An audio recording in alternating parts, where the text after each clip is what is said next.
Monday night. So did they tell you in your list? I got on, but now I gotta find the agenda. I'm supposed to be running the meeting. Okay. I'm in the agenda all. No, I got it. I can just do it on the phone.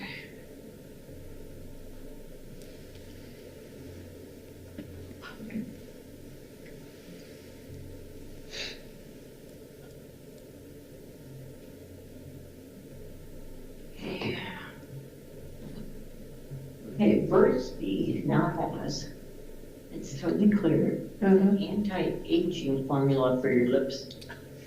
Okay. I have aging. Also, aging everything. There's nothing not aging. Who is that? Linda? Linda? Yes. Linda? Can you hear me? Yeah, we can hear you. Yeah, we can hear you. Thanks. Why am I getting an echo?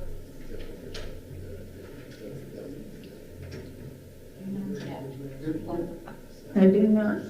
Your good ones here? No, I probably do.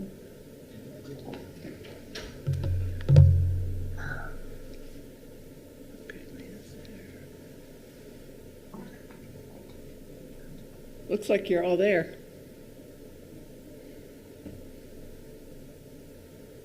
Is there any board meeting member present in the room? No?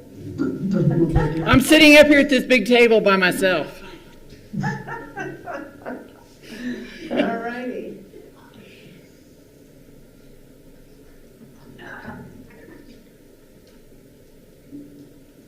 There's nothing there.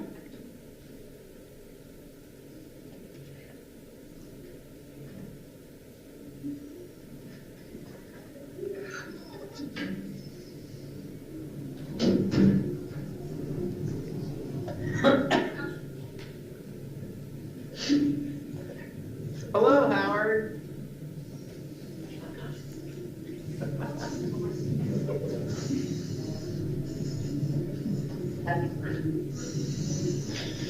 What? Is that Howard's first meeting? He's not official yet. When? Look at. Next meeting.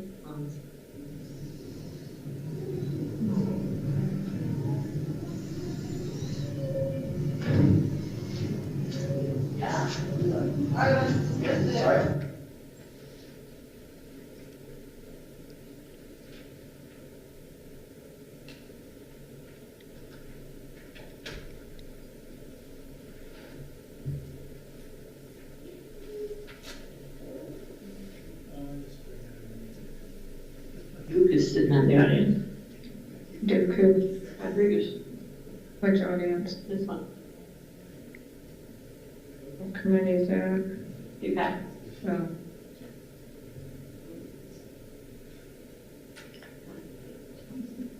Right, I can't hear anything.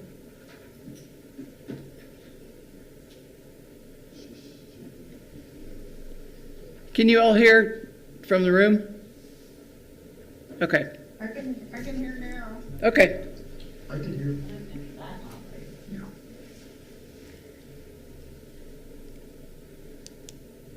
Okay. Well, I guess you'll all have to call the meeting to order. Okay, are you ready for me to call the meeting? Whenever, yeah, I think all the board members are online, so whenever you're ready. Okay, well, let's call this board meeting to order. Can I have, well, welcome everybody. Is there anybody there in the room since we can't see it? I guess so. Yes. The usual crowd. Okay, well, hello, usual crowd. Thanks for coming. All right, can I have a motion to adopt the agenda? So moved. For a second? Second. All those in favor, aye? Aye. Okay, opposed, motion carries. All right, meeting minutes for December 17th. Anybody have any changes to any of these? I think they're on the consent agenda. Yes, everything that, you have 3 sets of meetings and The financial report, 2 financial reports are all on the consent agenda. Okay, so we made all of our changes at the work session on those minutes? Or were there any changes? There weren't any changes. Okay, the financial reports for November and December. So, then can we have a motion to approve the consent agenda? Since no items were removed. So moved. Second. All those in favor, aye? Aye. Okay, all right, motion carries. Okay, this could be really short. We have no action items, information items, the enrollment report for spring.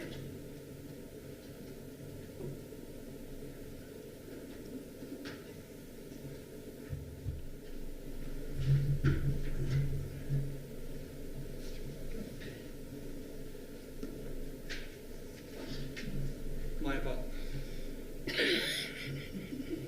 Hello? Okay, can you hear me? All right.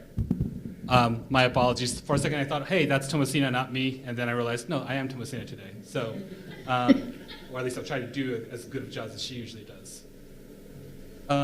So what you have received earlier in your board packet is a copy of a previous snapshot in time of a board report, of an enrollment report. Let me make sure I'm joining, but also muting my mic. Yep, it is muted. All right. Let me just silence it there. All right, and I'm just going to share.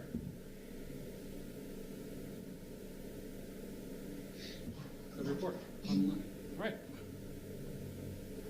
So, what you see in front of you is a comparison of a spring 2025 and a spring 2026 enrollment report. Please keep in mind that the dual credit numbers has not all been registered yet. So if I was in your shoes, I would not be alarmed, and I certainly am not alarmed about the student counts or the courses yet. There's still about 200, 300 dual credit students who need to be put into the system. So right now it's sort of comparable, if not slightly higher than what we see from last year. And what you can see in front of you right now is the first from the enrollment reports based on race, ethnicity information right there. So you can see most of our students are Hispanic, and it's followed by white and American Indians. So this number is probably going to stay pretty steady. It's going to have slightly increases, probably more and more counts of Hispanic students, if I had to guess. The next part of the report looks at the enrollment based on age groups. So you can see that the numbers of students between the age of 0 and 17 is significantly lower than what it was last year. This is because we haven't finished putting in all the information for dual credit students yet. Once we do that, those numbers should be going back up. And the mean should be probably much more closer to what it was last year, which is around 39 for the age group. The male and female is unlikely to change in terms of the ratios, although the actual count of numbers of people will change. And then for the comparison in terms of student types, there's some data integrity issues that we always have to work on at the beginning of the semester. Although it looks like there's a lot of returning students, in reality, most of those students are continuing students. So just as a friendly reminder to the board members, these are the categories that the State of New Mexico Higher Education Department sets for us in terms of what kind of students we have. New students are generally brand new students to the college who's never been with us before, at least not as a 18-year-old student enrolling in college. High school students tend to be dual credit students. Returning students are students who've been gone for at least one semester and then returned. And continuing students are people who are continuously enrolled fall and spring, not counting summer. So, when you look at the sort of the breakdown of student type on the left-hand side, which is the spring 2025 numbers, it's going to probably end up like that after they finish the data integrity, data cleanup process, which usually happens around this time. This is a live data, so you're just sort of seeing it as it's currently in the system. The credit hour load is similar to what it was last year. We have slightly higher proportion of full-time students. For post-secondary institutions, any students taking 12 credit hours or more are considered full-time. And this number is slightly going to decrease to probably 15%, just like last year, after we have dual credit students, since that couple hundred number of dual credit students should sort of be more in that 0 to 5 credit hour loads areas. So in terms of the enrollment, here's the reason why I said I wouldn't be worried right now about the enrollment per se. You can see that as of the week 13, so this is sort of the registration open period to where we are right now. We're in the 13th week since the registration was open for the spring of 2026. And you can see that's right now at 4,212 students. And if you go to the previous year at week 13, that was around 4,210. So you can see that we're sort of at a comparable place. And the difference between the left and the right side just comes because the left-hand side of the report, which is the spring 2025 report, looks at the data for the entire semester, whereas we only have data up to the 13th week since the registration's been open. That, classes started in January 21st, just for your reference. So with that, I stand for any questions that people may have.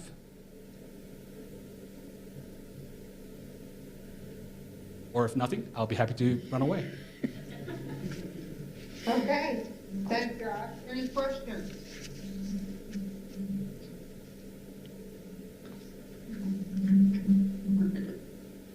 All right, All right, thank you very much. saying none, thank you.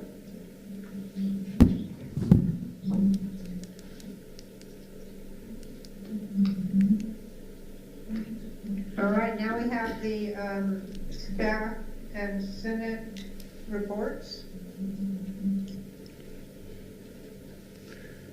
Thank you. Dr. Friedman is here to give the staff, faculty senate report. Sorry. Great.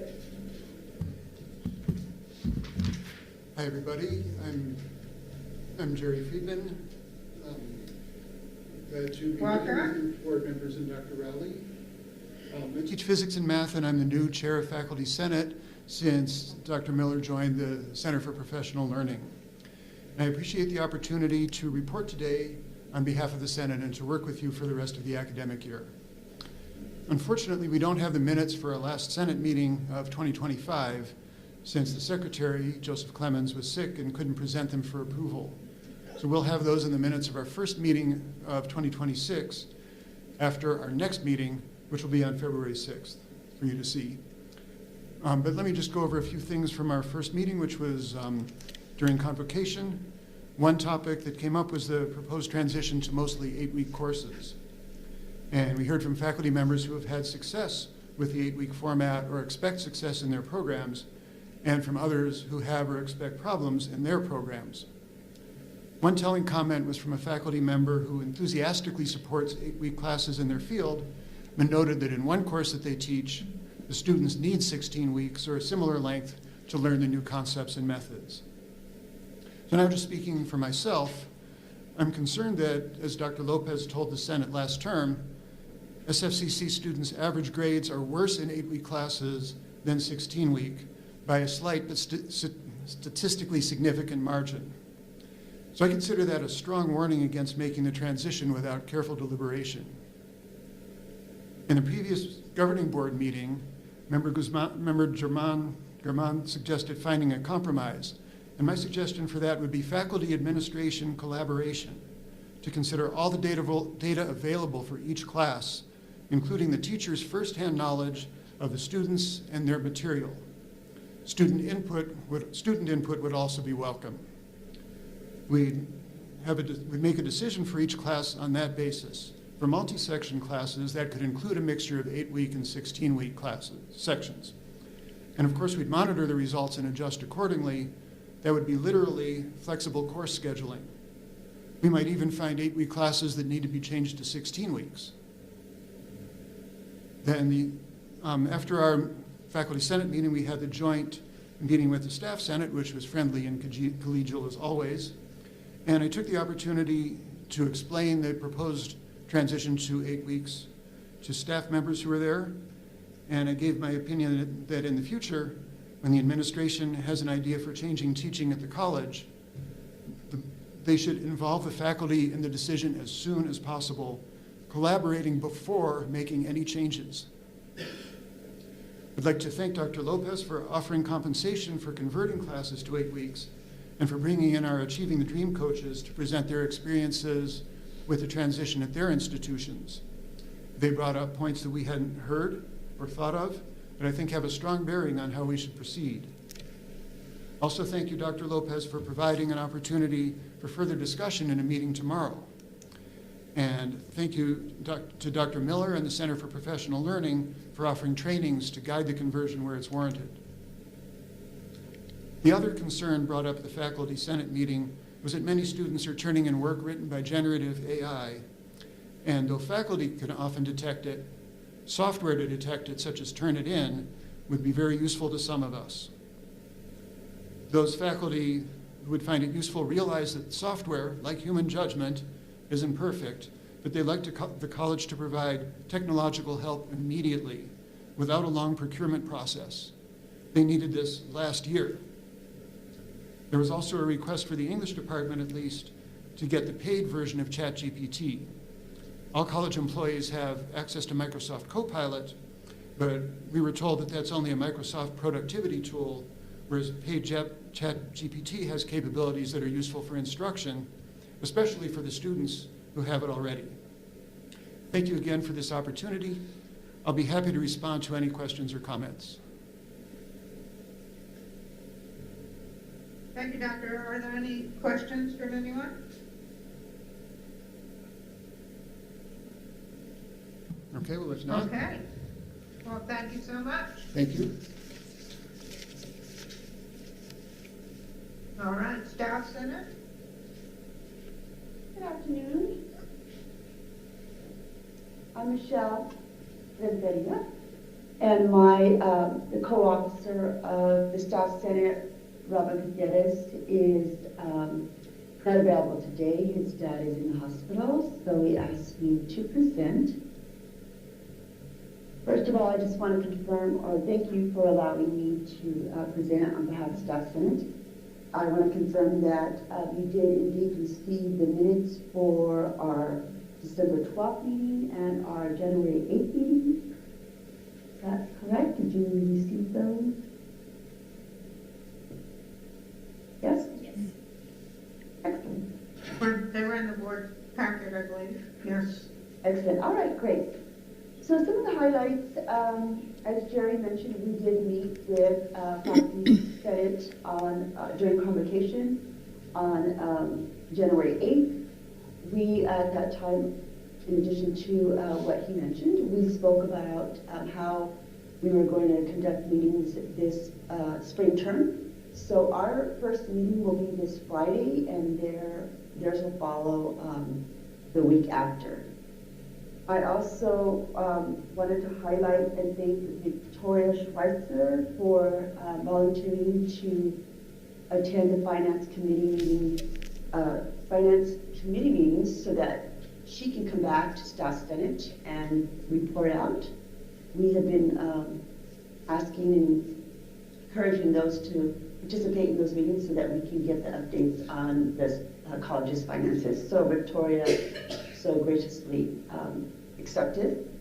I also want to mention, and hopefully you were able to attend, that the Wellness Center had a workshop today from 12:30 to 1:30, and it was interesting enough on the use of AI and your wellness.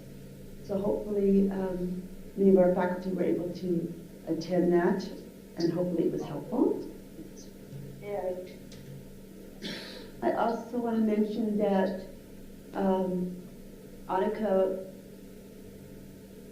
let staff know that she had received 18 applications for professional development, which was really great to hear because it seemed like very few were requesting those funds. And also, Annika is now the director of the Center for Professional Learning, and her staff and the center are now in the same space as the online teaching and learning department.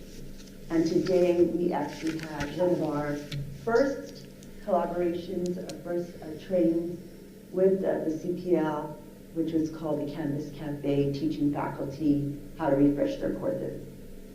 I think that was mainly everything that I wanted to bring to you. If you have any questions, I'm available to answer them now. Great, thank you. Do we have any questions from anybody?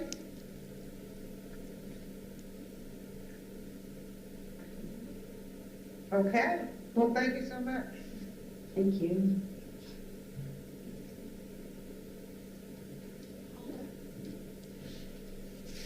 Okay, the next is the president's report. Thank you, Chair Siegel. I'll keep my report fairly brief. As you might guess, it's kind of legislative heavy right now, so I may or may not be able to answer your questions. But first of all, I want to mention that a week ago on Friday, the chess board and our new I can't call him our new CEO much longer. Anyway, we had a work session with Campus Works, who are our contractors that we've worked with primarily in terms of strategic planning, keeping us on time and on budget with the project, and just, really helping us have a better interface with Workday. It was really successful. We started out as more of a strategic planning thing, and then it kind of the meeting kind of ended up focusing on what emerged as 3 critical issues that we really need to work on right now. One of those was communication. And there are, multiple layers. There are newsletters and project plans that come out regularly. But we're going to be working on really focusing on communicating the changes or the differences between the way that we currently operate in Banner and the way that we will be operating in Workday. And so there are, of course, numerous people that know these things way better than I do because they're the ones that are configuring our Workday platform. But the other piece of that is that there needs to be lots and lots and lots of training, and there will be lots and lots of training that will be coming up in multiple opportunities and formats and things like that, so you can do what seems best for you and redo it if you think you want to redo it. And then there will also be a lot of videos cached so that you think you know, but then you figure out that you really don't know, so you got to go back to something. Anyway, I think we don't often bring them on site for meetings, but this was really valuable, and I think we're going to do it a couple of times a year to kind of keep ourselves on track a little bit better. Yesterday, we had our House Appropriations meeting. The takeaway for me is it started almost 3 hours late. Not really any surprises. One of the things that we're sort of following along with and waiting to see how this shakes out is that there is language in House Bill 2 about tuition and whether or not what can be done to us if we raise tuition. Really, I think my understanding and from everything I've been told, this is kind of a year-long moratorium. This is all related to the cost that Opportunity and Lottery have incurred. And so the statisticians have said that Lottery and Opportunity are going to run into a shortfall if something isn't done. And so one of the things that the Higher Education Department and the LFC are both asking us, kind of from a different standpoint, is that we not raise our tuition for another year. And so we hadn't really talked about that even if we did raise our, the increase to us is minimal, so I don't really think that's a hardship for us. But what I think is interesting and what I'm more interested in following is that the LFC had talked about deducting money from our ING appropriation if we raised our tuition for the amount that we would have generated in revenue in raising our tuition. And maybe no one except board member Siegel or Chair Siegel is going to, feel the same palpitations from this, but this is the old tuition credit in a different outfit that they're kind of playing around with right now. So what we have said is that we don't want any kind of a reduction to our general appropriation, but if they, we're not going to raise our tuition, so it's not going to be an issue. But if we did, then they may be looking at reducing the Opportunity Awards or the Lottery Awards, which they have done in the past several different times. We can always find funds from our foundation. I'm looking at Kelly, you know, like, she's like, what in the world are you talking about? About, you know, making up the shortfall and whatever shortfall there might be. And this is all pretty hypothetical, but this is how we're kind of being, you know, asked to really abide by those guidelines. We have Senate Finance on Thursday, likely to be a very similar hearing, but a little bit more forceful, generally speaking. There may be more direct expression of concerns from the chair of that committee. There often are. And so we'll see what happens. I think we've all gotten the message though on the tuition. But I'll remind you too that there is also language in HB2 about retention. And so if retention levels drop below a certain level and they're sort of set individually, then they have the ability to reduce our appropriation if we don't, you know, counteract that. And so as part of that, we have to submit plans every year, every semester for how we're going to try to improve our retention. We did hear a lot yesterday about how New Mexico as a state is generally about 10 percentage points lower on student retention than other states. So everybody's working on this, and there are a lot of reasons for that. I think the number of part-time students really significantly plays into that. And of course, we had to have the conversation with legislators about how graduation rates and things are even figured on first-time, full-time students. And so it's generally not what it seems. But I'll keep you posted on what happens in Senate Finance tomorrow. There was a committee hearing for the Department of IT last week that they were hearing the IT project funding requests. And so for Santa Fe Community College and all the other colleges that are members of CHESS, there is currently about a $10 million spread. Really, it's more like $15 million because the way that it's reported, they're including money that we'll contribute ourselves between what the executive department, DFA, recommends for CHESS to receive and what the LFC recommends. The LFC is actually recommending almost exactly what we asked for, which has never happened, ever in my life, I don't think. So we will be supporting the LFC recommendations across the board. Their recommendation is a little bit higher for ING formula to all colleges, and so we'd see a little bit of an increase in our appropriation. But I would say overall, I would consider this a pretty flat budget either way we go. But we certainly appreciate their attention to our request for CHESS through the C2 process. We'll be watching to see if that comes up in Senate Finance, and I'll be checking that. There really aren't any other bills that we're watching that we're really concerned about that are in the session this time. I mean, since this is a 30-day session, everybody knows that the bills are pretty much restricted to financial issues with a few kind of oddball things that have crept out there. But we're not really too concerned about any of those.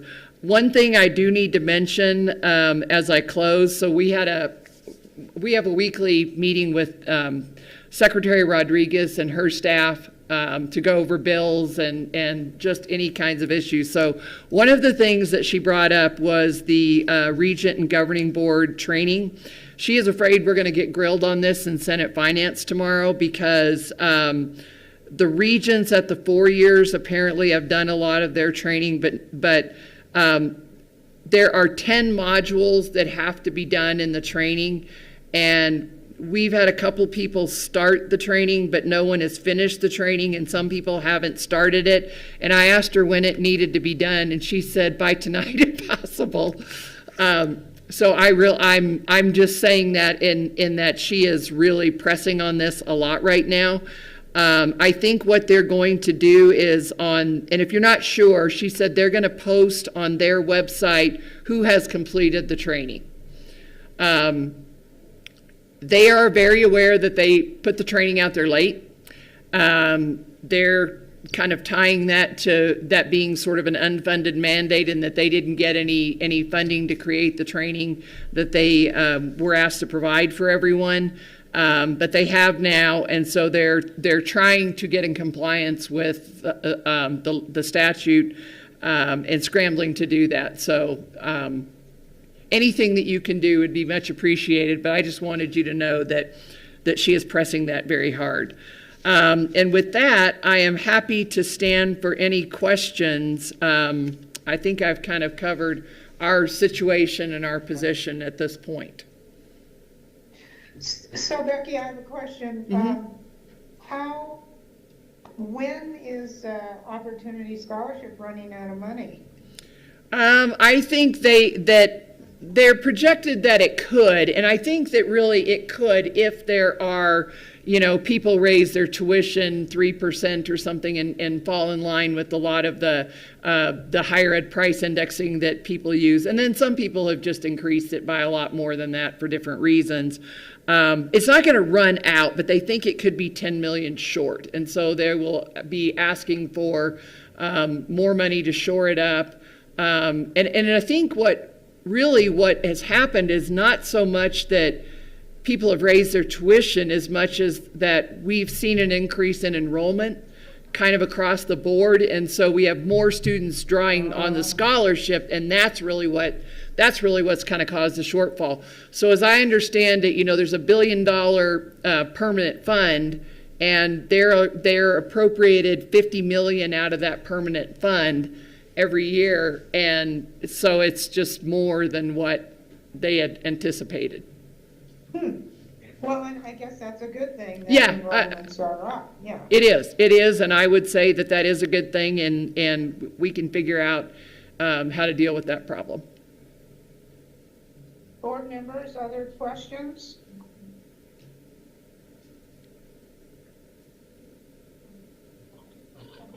Okay. This All right. might be the shortest meeting we've had in years. That's a good start for you, Chair Siegel. All right, so now we're on to, if no one else has any questions to the president, board reports, other business. Have we tried to set a date for board orientation, budget training? Oh. We need to Madam appoint President? The budget training, Nick, do you know, Amy told me when she was hoping. Yes, let me put that. I should have had that. Yes, so it will be in March, so I can tell you that because we will have the meeting, or maybe early April. That might have been what it was. And then we'll have the meeting where once you've been fully briefed and you are the budget, then we try to get it approved in the April regular board meeting so that it can be submitted by May 1st without any exception. Okay, and do we have our new potential board member listed in the next board meeting for officially becoming a board member? That will be on the agenda. That will be on the agenda for the next regular meeting. And then I want to let you all know I've been working with ACCT also to try to have somebody come and do a board orientation. We can do a board orientation as soon as we need to cover some more basic local issues, but to provide a little bit more policy level training like what we typically come to expect from ACCT. I think that I'd started talking with Member Pugh before the end of the year about what we might be looking at, and so the last they communicated with me was that Mary Spilda would start having availability in March, and so that actually probably works for us. So I will wait to hear some dates from them, and then I'll get with all of you and see what we can do. Okay, great. And so Howard will be on the regular board meeting at the end of February. Yes, correct? yes, yes. Okay, great. And then Care Siegel, Yes, yeah, hey, this is Jody. So, also, we probably need to schedule an Open Meetings Act and ethics training for Howard, our new member. yeah. Yes, and we can have Paige, our attorney, provide those things. So it's a little bit easier for us to schedule with Paige than it is Mary Spilday. All right. Isn't that covered in the HED training? I don't know, I haven't done it yet. My name is gonna be on the website. I don't know Not either. on the list. It Well, is covered in that training, but it's high level. Yeah. It's like everything is covered in that training, but only at the very highest level. Very superficially, I think, but, Well, I'm hoping to see it soon. If I do the training by tonight, will my name not go on the website?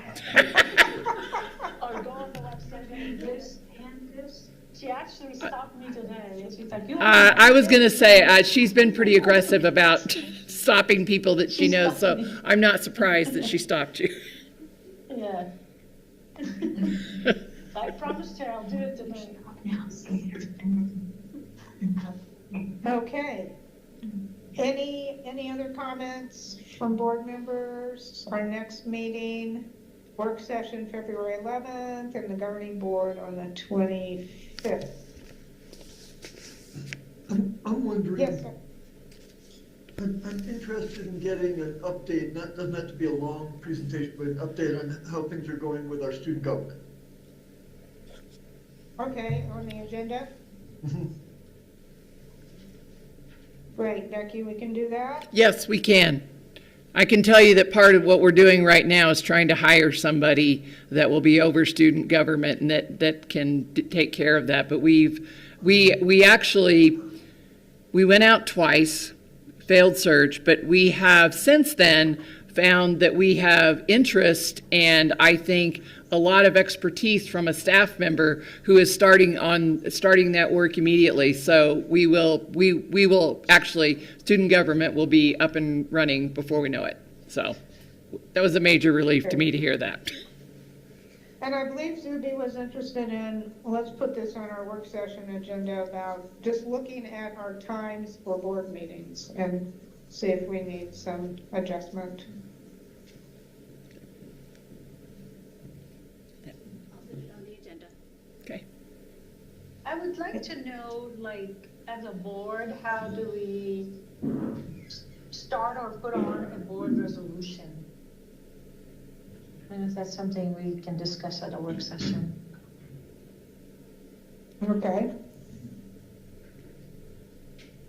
I'm thinking about AI, but, you know, instead of a policy or resolution.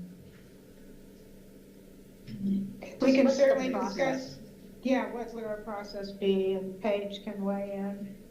Okay. I mean, I think we've done, over the years, I've been on the board, maybe 2 or 3 resolutions, but they had to do with external things, like taking a position against the gas station or the tourist gas station they were gonna do off of I-25. Things like that. Oh, okay, it just wasn't clear what resolutions do. But Yeah. I think it's Okay. fine to discuss what it is and when we use it and. If you're on the main drive. Okay. Thank you. Okay. Anything else? All right, then can I have a motion to adjourn? So moved. For a second? All in favor, aye. Aye. I Okay, thank you all. Thank See you. you in a couple of weeks. Thank you, good night. Thank you. Bye. I was gonna tell him that in April, is that? Yeah, that's what Amy gave me a couple of dates that she was thinking of, and then